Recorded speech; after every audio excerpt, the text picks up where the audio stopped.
Það var þannig að við vorum sem sagt með þetta tilraunaverkefni gegn vinnutengdri streitu á skóla- og frístundasviði og aðdragandinn að því var í rauninu sá að í nokkur ár þá höfum við verið að vinna svona ýmsum verkefnum til að vinna gegn streitu og álagi á okkar starfsstöðum. Það voru kannski verkefni til dæmis heilsueflingu eða núvitundarnámskeið, jóga og svo framvegis. Og allt bara mjög gott það að segja í sjálfu sér. En þegar við fórum á námskeið hjá henni Ingibjörgu Jónsdóttur sem prófessor í streitufræðum og starfar í Svíþjóð, að þá sáum við að við gætum nálgast þessi mál með svona mun víðara hætti heldur við höfum áður gert.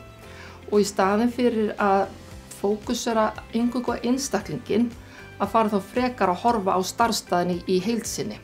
Og það var raunverulega svona þemað í verkefni okkar að horfa á starfsstaðinn allan í verkefninu.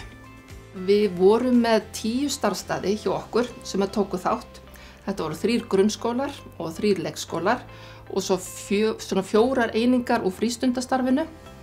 Og verkefnið var í gangi allan síðastliðið vetur, sem sagt 2018-2019. Og við skiptum verkefninu í raun og veru upp í 4 lotur og við tókum alltaf 1 þema fyrir í hverri lotu. Og megin þáttakendur í verkefninu voru stjórnendur á þessum starfsstöðum og þeir þá fengu margvíslega fræðslu sem tengdust þá ýmsu sem getur haft áhrif á streitu og álag. Og eftir námskeiðin þá má reyna að segja að stjórnendur fóru þá með svona ákveðin verkefni inn á sinn vinnustað, hvort sem það var að greina ákveðna þætti í sínu starfsumhverfi enn betur og hrinda af stað svona ákveðin breytingum á vinnustaðnum í kjölfar þessara fræðslu funda sem við vorum með. Þessar 4 lotur viðfangsefnin sem við tókum fyrir að það var til dæmis þessu fyrstu lotu. Þá vorum við taka fyrir svona skipuritið á vinnustaðnum, skipulagið og svona verkaskiptingu stjórnenda. Og í annar lotu þá tókum við fyrir starfslýsingar starfsfólksins á vinnustaðnum og svona verkaskiptingu þeirra á milli. Síðan í 3. lotunum þá vorum við með samskipti og upplýsingamiðlun og svo í 4. þá var það vinnustaðamenningin. Og í raun og veru þetta allt svona þættir sem að Ingibjörg benti okkur svolítið á að væri mjög mikilvægt að skoða inn á starfsstöðunum að því allt þetta getur haft áhrif á streitu og álag á vinnustöðunum. Segjum til dæmis eins og hvað varðar upplýsingaflæði. Ef að starfsfólk ekki með upplýsingar það sem framundan til dæmis, þá getur svona valdið ákveðið óöryggi. Sama með verkaskiptinguna. Ef það ekki alveg á hreinu hver á að gera hvað, hver ber ábyrgð á hverju, þá getur það skapað ákveðna bara streitu í samskiptum og samstarfi. Og þess vegna vildum við nálgast þetta svona að skoða alla þætti í starfseminni og á vinnustaðnum og þannig gætum við helst leita leiða til þess að draga úr streitu og álagi á þessum stöðum.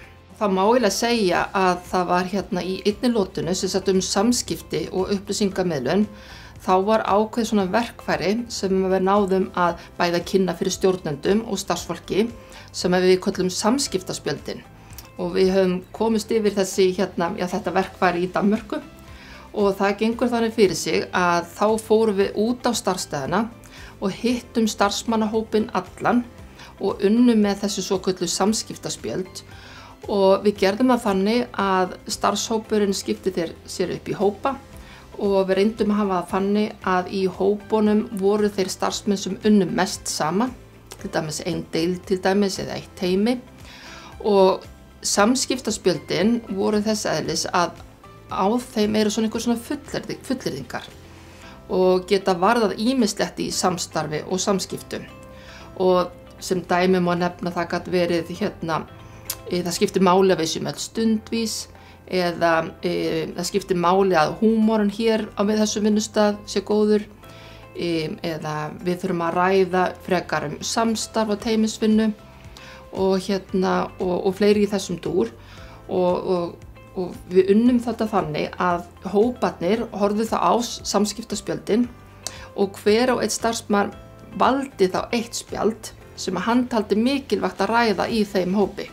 og það gat þá verið húmorinn eða stundvísin eða samskiptin og hópurinn kom sér þá síðan saman hvað þau ætla að kryfja betur og ræða betur og þá náttúrulega nýttist þetta mjög vel fyrir viðkomandi deild eða viðkomandi teymi til þess að slípa enn frekar til samskiptin, samstarfið og teymisvinnuna og ræða jafnvel hluti sem var kannski pínu óþægilegt að taka upp og ræða.